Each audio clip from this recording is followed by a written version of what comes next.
Hello and welcome to the channel pharma guru once again. आज हम absorption, distribution, metabolism और excretion basically ADME के बारे में बात करेंगे। वो भी बहुत ही शॉर्ट में। इंट्रोडक्टरी पार्ट है और बहुत ही आसान है, 2 नंबर में पूछा जाता है, तो इसे देखते हैं। देखिए एब्जॉर्प्शन क्या होता है, पहला ए, फिर डी हम जाएंगे डिस्ट्रीब्यूशन, एम जाएंगे मेटाबॉलिज्म, ई जाएंगे एक्सक्रीशन से।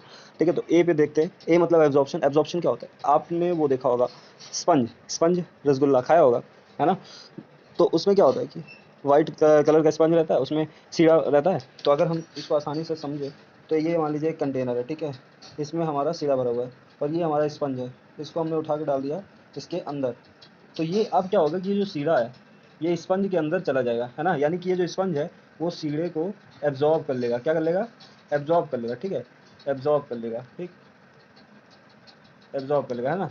तो यही मैं कहना चाहता हूँ कि एब्जॉर्प्शन यही है। अब इसको आप लिखोगे कैसे, समझ तो गए हो, लिखोगे क्या? तो it absorption is a chemical or physical phenomena in which the molecules, atoms, ions of the substance getting absorbed enters into the bulk phase, जैसे कि गैस हो गया, लिक्विड हो गया या सॉलिड हो गया। हमने यहाँ पे सॉलिड की बात की थी कि जो लिक्विड है वो सॉलिड में चला जाता है, of the material in which it is taken up, ठीक है। और एब्जॉर्प्शन को आप कैसे समझ सकते हैं? Absorption is the condition in which something gets mixed, कुछ उसमें मिल जाता है, या फिर और absorb completely in another substance, वो कम्प्लीटली एब्जॉर्ब हो जाता है किसी और सब्सटेंस में।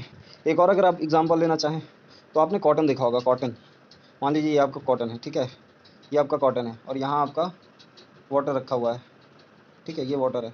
ये कॉटन आप उठा के इसमें डालोगे तो ये मान लीजिए वाटर जो है वो कॉटन के अंदर आ जाएगा, पूरे कॉटन के अंदर चला जाएगा। तो इसका मतलब क्या है कि कॉटन ने जो वाटर है उसको एब्जॉर्ब कर लिया, यानी कि जो मूवमेंट है वाटर का वो बल्क फेज में चला गया, है ना।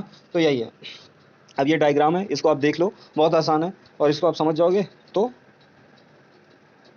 आसान रहेगी आगे की process. Drug distribution refers to the movement of drug to and from the blood and various tissue of the body, for example fat, muscles and brain tissue and the relative proportion of drug in the tissue, है ना। मतलब कहने का क्या हो रहा है कि यहाँ पे अब जो हमने ड्रग खाई, है ना, वो भाई डिसइंटीग्रेट हुई, फिर डीग्रेनुलेशन हुआ, है ना, फिर उसके बाद उसका डिसोल्यूशन हुआ, फिर उसके बाद उसका एब्जॉर्प्शन हुआ। अब वो एब्जॉर्प्शन के बाद पहुंच गई ब्लड में, लेकिन ब्लड में पहुंचने के बाद अब ब्लड हमारा क्या है, ट्रांसपोर्टर का काम करता है ना, ट्रांसपोर्ट करता है। तो वो जो है वो ड्रग को लेके जाएगा लंग्स में, फैट्स में, ब्रेन्स में, टिश्यू, ब्रेन टिश्यू में, है ना, और अदर टिश्यूज, ठीक है। तो ये क्या हो रहा है, ये डिस्ट्रीब्यूशन हो रहा है भाई। आप कोई मैन्युफैक्चरिंग, कोई फार्मा कंपनी है, वो ड्रग बनाती है, लेकिन फिर उससे एमआर के थ्रू, छोटे छोटे डिस्ट्रीब्यूटर के थ्रू फिर वो फार्मेसी स्टोर पे आती है, और फिर उसमें भी छोटे छोटे पार्ट्स में कस्टमर लेके जाता है ना। तो ये सब क्या हुआ, ये डिस्ट्रीब्यूशन हुआ, सेम बॉडी के अंदर होता है ना। कितना प्रोपोर्शन किसके किसके पास जाएगा उस हिसाब से डिस्ट्रीब्यूशन हो जाता है ना। तो ये हो गया डिस्ट्रीब्यूशन। आप डायग्राम देख लो, आपको और अच्छे समझ में आएगा। अब आगे चलते हैं, मेटाबॉलिज्म देखते हैं। Drug can be metabolised by oxidation, reduction, hydrolysis, hydration, conjugation, condensation और isomerisation, whatever the process, the goal is to make the drug easier to excrete, है ना। मेटाबॉलिज्म का हमारा मेन एम क्या होता है, मेटाबोलाइज करने का हमारा मेन एम क्या होता है? देखो, मेटाबोलाइज करने का हमारा मेन एम यही होता है कि हम जो है उसको बॉडी से आसानी से निकाल सके, ठीक है। मान लीजिए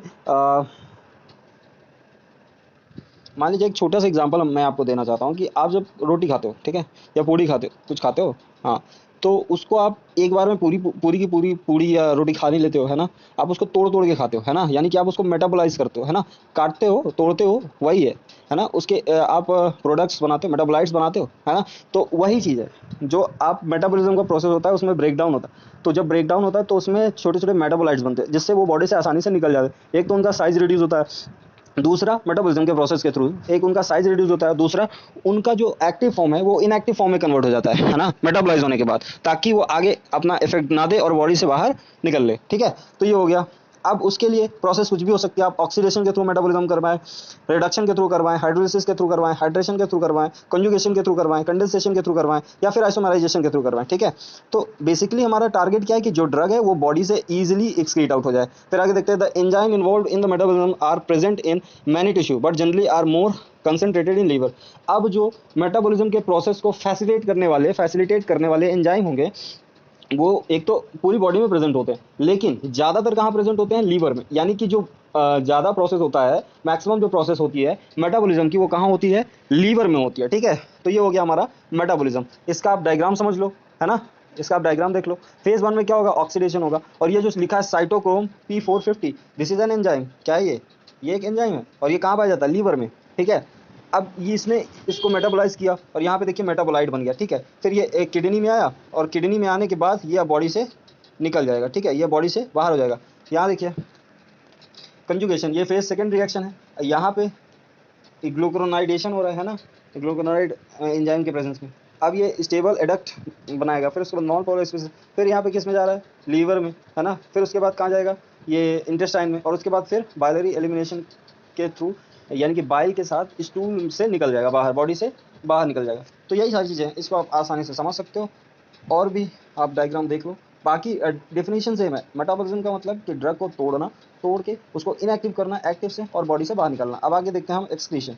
drug excretion is the removal of drug from the body either as a metabolite or unchanged drug. There are many different route of excretion including urine, bile, sweat, है ना, saliva, tears, milk and stool. By far the most important excretory organs are the kidney and liver, है ना। तो drug excretion से आप क्या समझते हो, एक्सक्रीशन का मतलब होता है कि वेस्ट प्रोडक्ट का बॉडी से निकलना। अब उसके कई सारे सहायक हैं या फिर एक तरह से बोलो रास्ते हैं, है ना। जैसे आप बोलो कि जो बॉडी है उससे जो ड्रग का रिमूवल हो रहा है वो आइदर मेटाबोलाइट का होगा या अनचेंज ड्रग का होगा, है ना।